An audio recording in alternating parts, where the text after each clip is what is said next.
नमस्ते विद्यार्थियों।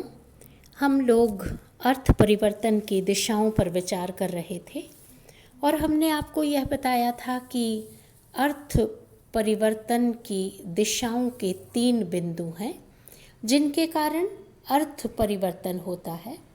अर्थ विस्तार, जिस पर हम चर्चा कर चुके थे, अर्थ संकोच और अर्थादेश।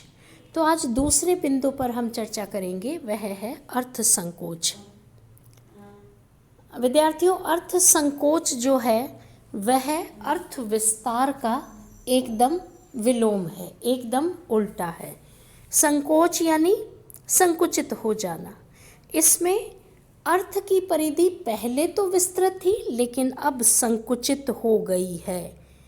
तो जहाँ संकुचन की स्थिति आती है वहाँ अर्थ संकोच होता है।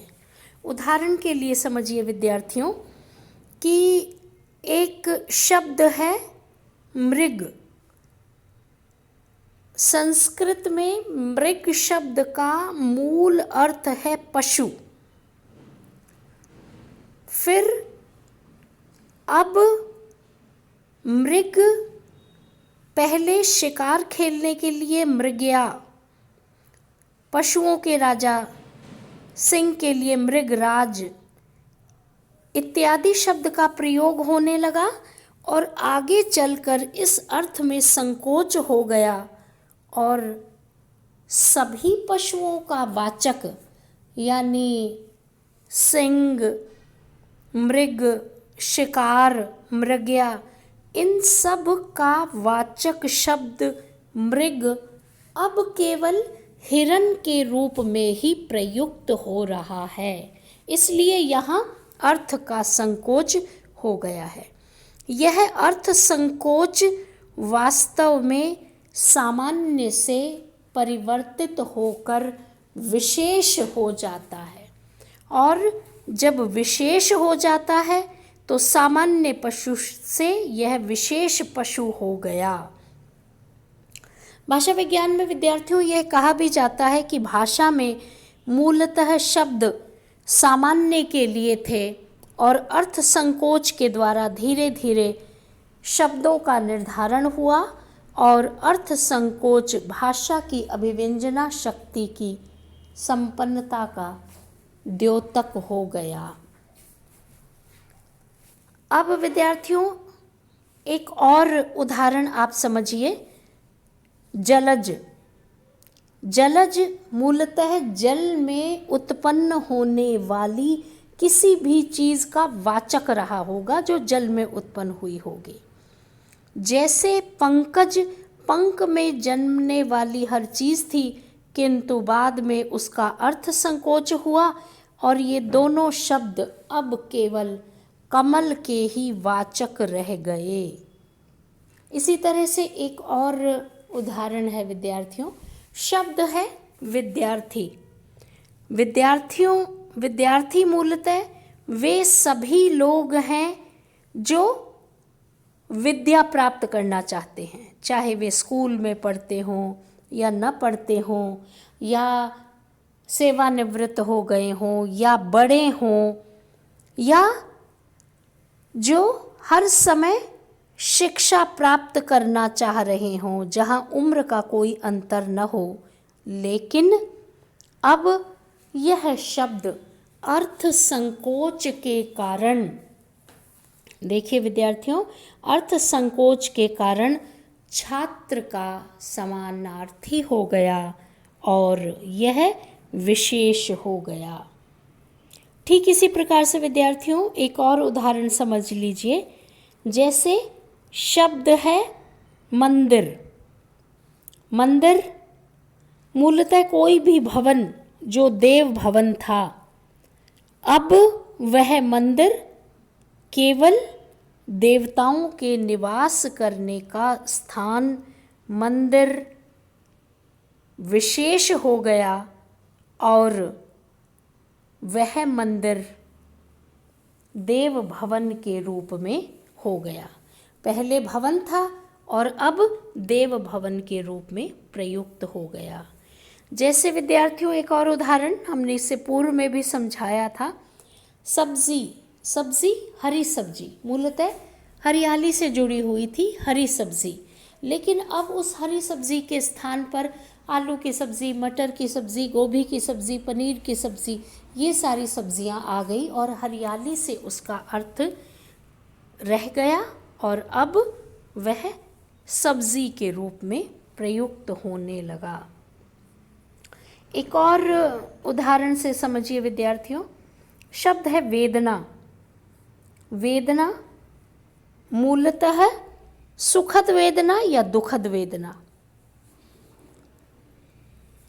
अब सुखद वेदना वाला तो अर्थ वहाँ खत्म हो गया और केवल वेदना वाला अर्थ ही वहाँ रह गया।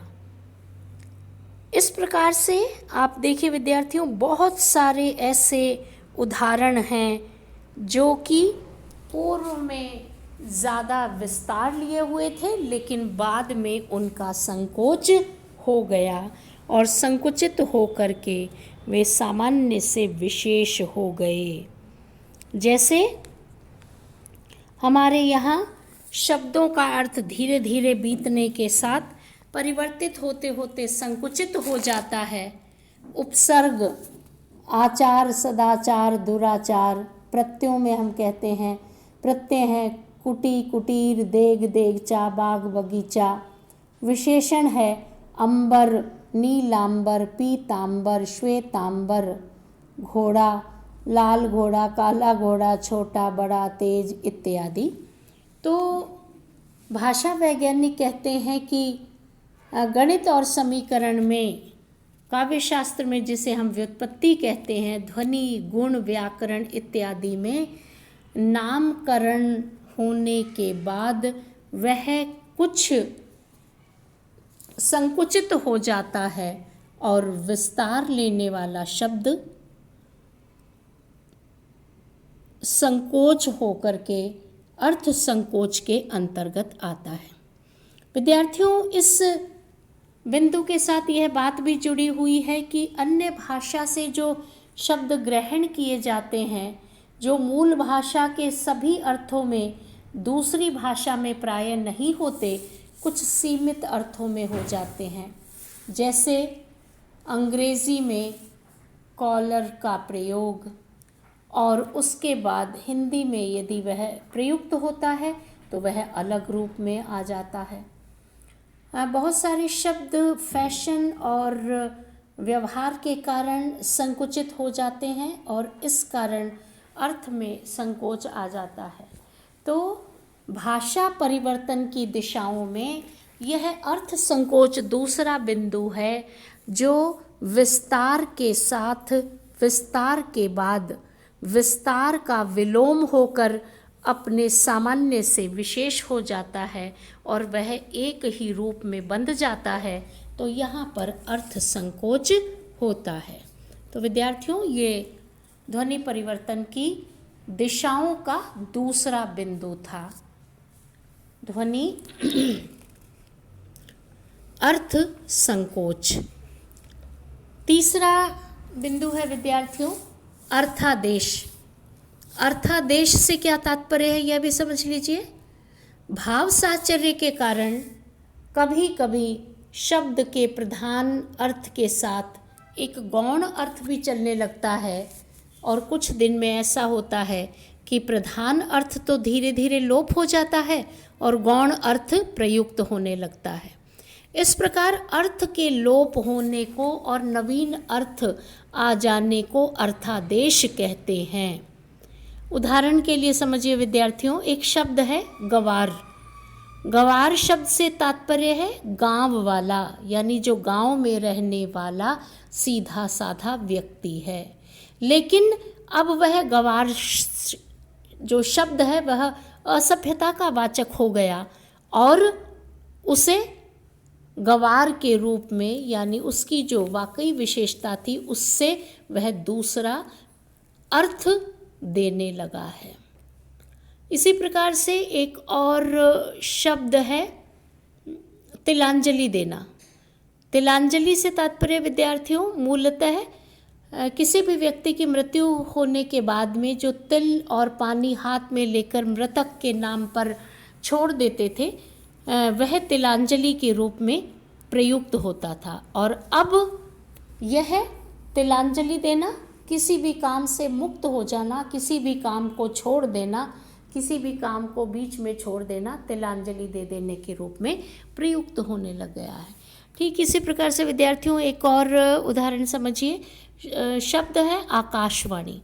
आकाशवाणी मूलतः है देवताओं के समय में इसे देववाणी कहा जाता था, और अब यह रेडियो के साथ प्रयुक्त होने लगा, और प्रयुक्त होते होते अब बहुत सारे चैनल आकाशवाणी से जुड़े हुए अब रेडियो के रूप में अपना अर्थ देने लगे हैं। इस अर्थादेश के भी कई भेद हो सकते हैं विद्यार्थियों, जैसे स्थूलता के आधार पर, सूक्ष्मता के आधार पर, सूक्ष्मीकरण, स्थूलीकरण, अर्थोपकर्ष के आधार पर। जैसे विद्यार्थियों सूक्ष्मीकरण के आधार पर एक आप शब्द समझिए, कुर्सी। कुर्सी यानी पद, अब वह पद से जुड़ गया है। हाथ लंबे होना जब प्रयुक्त होता है तो वह आजकल पहुँच के रूप में प्रयुक्त होने लग गया। तो इस प्रकार स्थूलीकरण, सूक्ष्मीकरण, अर्थोत्कर्ष, ये सब बदलते हुए सामाजिक दृष्टि से भी शब्द बदलते चले जाते हैं, और कालांतर में व्यक्ति जब बोलता है और उच्चारण के साथ अर्थ नया रूप जब ग्रहण कर लेता है तो यह अर्थादेश के रूप में प्रयुक्त होता है। तो विद्यार्थियों, ये ध्वनि परिवर्तन की दिशाओं के 2 बिंदु अर्थ संकोच और अर्थादेश हमने समझा। आज इतना ही, धन्यवाद।